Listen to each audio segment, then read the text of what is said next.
Warri dirree qabsootti dhiigan katabdan maqaa walloo koo siman argee gootummaa keet haqaa osoo dishqaan lolamtuu kilaash lolaan dhaqaa. Yaa lammii koo yaa firaa lafa kan kee fudhachuuf alagaan si hira. Wareegama laatteef jannatas siif jira seenaa keetu dubbata siif barraa'ee jira. Sitti darbamuus dishqaan sitti darbamuus fanjiin manneeniif mukeen gubee qeerraa si baasaniis atoo rabbi qabda cinqaa dishqaasani. Waa'ee keessan barreessuuf ajjechaan dhabe homaa gatii nuuf kaffaltaniif rabbiin siniif haa kennu jannataan galatoomaa. Duutus suman abdaddaa hojii keefan siin boona ammaa sirra deebidaan walloo koo galatoomaa.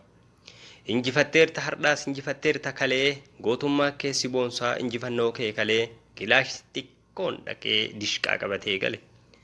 Ani dhiisu takkallee aarsaa kan kee dagachaa daa'imatu boohi lafa irraa baqachaa mana gubuun keessan onnee keenya irratti seenaa guddaa biqilcha. Inni dhugaa dubbate duraanuu qullaa rafa abbaa soba jaarratee gamoo keessa rafa hanga fedhe guddatuus arbi qotee hin galchu kan eeggatetti fafaa. Goota seenaa dalage hinduunetti beekna ammayyuu ni dhufaan karra fulaa eegna gaaf tokko dhuftamoo hanga dhumaa si eegna. Si obsinee mooree gumaa keessiif baafna. Barasitti ta'ee jireenyi kee naasuu ho'a fi aduudhaan iji mimmaayyaasu. Rakkoo fi gidiraan sirratti wal ga'ee isa injifachuun gadadoo sitti ta'e. Abshir yaa lammii koo barri baraan darbaa hanga fedhe bubbulus gaaf tokko ni darba. Harka kennatteetu hin tahin namaaf garba. Gaafa tokko gaddaan gaaf kaanis gammachuu bu'aa bahii qabaa jireenyi garlachuu gaafa kana obsii sitti hin tahin maraachuu.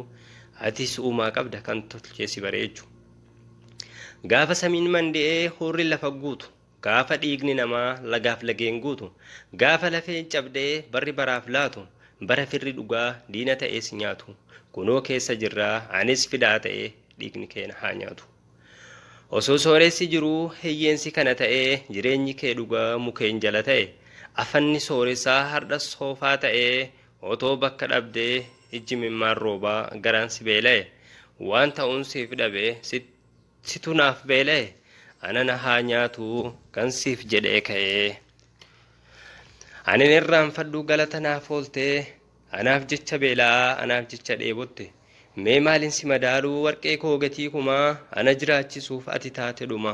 Walloo koo yaa ilma warqituu biyya gad hin dhiiftu diinni siin darbitu. Goota hedduu qabdi walloon biqilchitee ilmaan gurraachuudhaan nafxanyaan darbite gumaa keessiif baafnaa jiruun yoo jiraatte.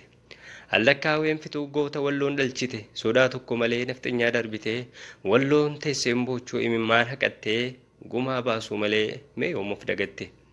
Biqila sanyii dhiiraa hinaaftuu si weerara walloon duraanuu gootaa ammamaa si marara. Har'a gubdus lafa koo manneen fi biqilaa lafa magariisa gurraachatti jijjiiraa boruus hin gaafadha seenaan lafa jijjiira. Nun bulchituu nafxanyaan fuunyoo nutti raraa baraan nutti taatee gufuu fi dararaa atis hin milkooftu walloon lafaan si maraa. Gubachuun mana koo mee yoom na marare lubbuu qaalii dhabuun onnee koo nagalee anoo maaliin jiraa jireenyi koo hardhaa barbitaa nagalee siif gaddeera guddaa hardhaas ta'us kalee. Farda kooraan qabne isa gulufuu beeku namni sammuu qabne biyya bulchuun beeku.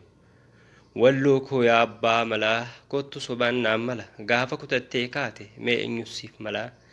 Gingilchaa barri fidee xurii bara dhibbaadhaa nurratti hin mulqitu alagaan alagaadha sossobdee fira taati gaafa guyyaan nagaadhaa. Hardha gufuun hammaatus karaa keenya gubbaa bor gaafa siif bari'uu diinni kee taa'ee muga.